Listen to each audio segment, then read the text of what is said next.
आज हम एक ऐसे विषय पर बात करने जा रहे हैं जो हम में से कई लोगों के लिए बेहद गहरा और व्यक्तिगत है। आध्यात्मिक थकान और विश्वास का कमजोर पड़ना। अक्सर ये माना जाता है कि एक बार विश्वास पा लिया तो बस आगे की जिंदगी आसान हो गई, लेकिन सच्चाई कुछ और होती है।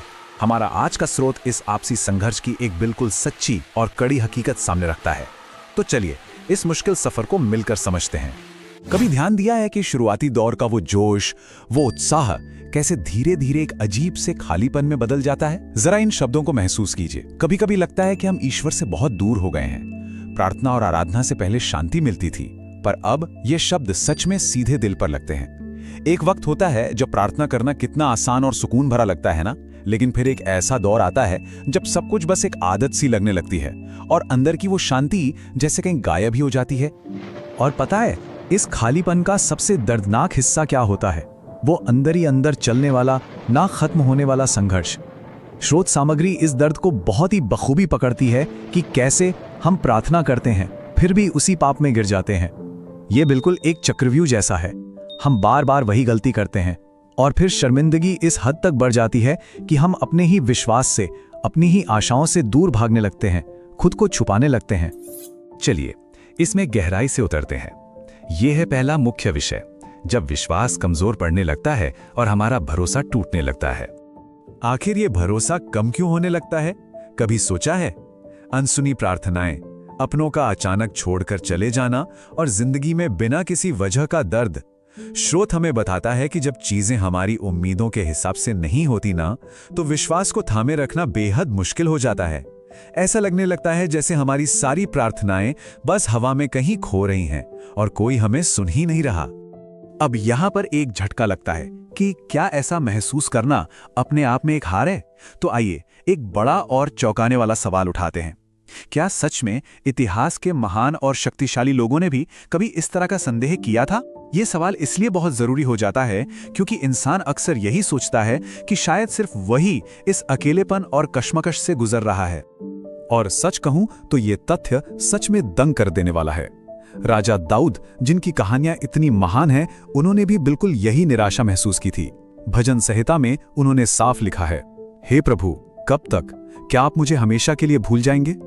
ये इस बात का पूरा सबूत है कि कमजोर पड़ना या खुद को भुला दिया गया महसूस करना कोई नई बात नहीं है। ये एक ऐतिहासिक अनुभव है जो सबसे मजबूत विश्वास रखने वालों ने भी जिया है। तो फिर आखिर विश्वास का असली मतलब है क्या? स्रोत इसकी एक बेहद जरूरी और साफ परिभाषा देता है। विश्वास का मतलब ये नहीं है कि मन में कोई संदेह ही न हो, बल्कि विश्वास तो संदेह के बीच भी ईश्वर को पूरी तरह से न छोड़ने का चुनाव करना है। असली विश्वास वही है जो हमें अनिश्चितता और ढेरों सवालों के बीच भी आगे चलना सिखाता है। यह हिस्सा कितना आराम देने वाला है। स्रोत हमें बताता है कि सिर्फ इसलिए कि हमें हमारे सवालों के जवाब तुरंत नहीं मिल रहे, इसका मतलब ये कतई नहीं है कि ऊपर वाले ने फिक्र करना बंद कर दिया है। सच तो ये है कि ईश्वरीय शक्तियां अक्सर खामोशी से काम करती हैं और उनकी उस खामोशी को उनकी अनुपस्थिति मान लेने की गलती हमें बिल्कुल नहीं करनी चाहिए।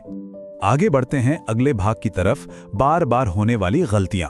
ये इस पूरी चर्चा का सबसे भारी और गहरा हिस्सा है, क्योंकि ये हम सब के अंदर के अपराध बोध को, उस मानवीय संघर्ष को दर्शाता है जिससे शायद ही कोई अनजान हो। आइए इस हार के चक्र को एक एक करके समझते हैं। ये कितना थका देने वाला होता है। पहला कदम, अंदर से बदलने की एक सच्ची इच्छा होना। दूसरा, फिर भी लौटकर उसी प्रलोभन, उसी लालच में गिर जाना।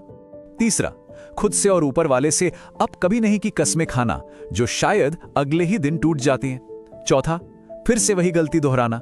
और आखिरी, पांचवा कदम, अंदर इतनी शर्मिंदगी भर जाना कि प्रार्थना करने की हिम्मत ही टूट जाए। एक बार कोई इस चक्रव्यूह में फंस जाए तो वहां से निकलना सच में कितना थका देने वाला और तोड़ देने वाला होता है। और ये इस बात को बेहतरीन तरीके से दर्शाता है कि महान से महान लोग भी इस चक्र से अछूते नहीं थे। प्रेरित पौलुस ने खुद लिखा है, मैं वो अच्छा काम नहीं करता जो मैं करना चाहता हूं। इसका सीधा सा मतलब समझ रहे हैं? अगर अंदर कोई इतना भारी संघर्ष चल रहा है तो इसका मतलब ये बिल्कुल नहीं है कि वो विश्वास झूठा है या कोई दिखावा है। संघर्ष तो उल्टा इस बात का सबूत है कि अंतरात्मा अभी जिंदा है और सही गलत को पहचान रही है। तो अब चलते हैं इस चर्चा के सबसे उम्मीद भरे हिस्से की तरफ, प्रलोभन बनाम पाप। यहां से नजरिया पूरी तरह बदलने वाला है। ध्यान दीजिएगा। देखिए, ये एक बेहद जरूरी अंतर है जिसे स्रोत ने बिल्कुल साफ किया है। प्रलोभन आखिर है क्या? ये बस गलत करने की एक इच्छा महसूस होना है, एक बाहरी हमला है। और पाप क्या है?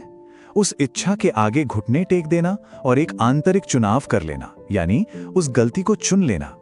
सिर्फ लालच आना या दिमाग में गलत विचार आना अपने आप में कोई हार नहीं है। ये समझना सच में एक बहुत बड़ी बात है। यह स्लाइड हमारी सबसे बड़ी गलतफहमी के टुकड़े टुकड़े कर देती है। लिखा है, वह भी हर तरह से हमारी ही तरह प्रलोभन में पड़ा था, फिर भी उसने पाप नहीं किया। यानी खुद यीशु को भी प्रलोभनों का सामना करना पड़ा था। इससे ये पूरी तरह स्पष्ट हो जाता है कि महज प्रलोभन का आना किसी भी तरह से ये नहीं दर्शाता कि इंसान अंदर से टूट चुका है या खराब है। ये एक बिल्कुल सामान्य बात है। एक बात तो तय है कि नकारात्मक शक्तियां हमेशा यही चाहती हैं कि हम सब बस ये मान लें कि बदलाव असंभव है, कि हम ऐसे ही हैं और ऐसे ही रहेंगे। लेकिन स्रोत सामग्री इस मानसिक जाल को लेकर एक कड़ी चेतावनी देती है और जोर देकर कहती है कि असली परिवर्तन बिल्कुल सच है और पूरी तरह संभव है।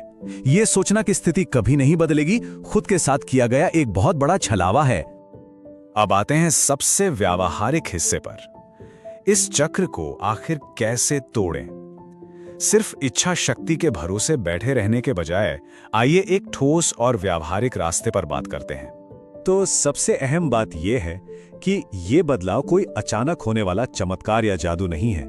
सुधार के लिए इन दैनिक आदतों को अपनाना होता है। सच्ची प्रार्थना, धर्म ग्रंथ पढ़ना, उन ट्रिगर्स या चीजों से बचना जो गलती की तरफ खींचती हैं, एक अच्छी संगति बनाना, रोज का पछतावा करना और सबसे जरूरी बात, विफलता के बाद, गलती हो जाने के बाद भी हमेशा लगे रहना।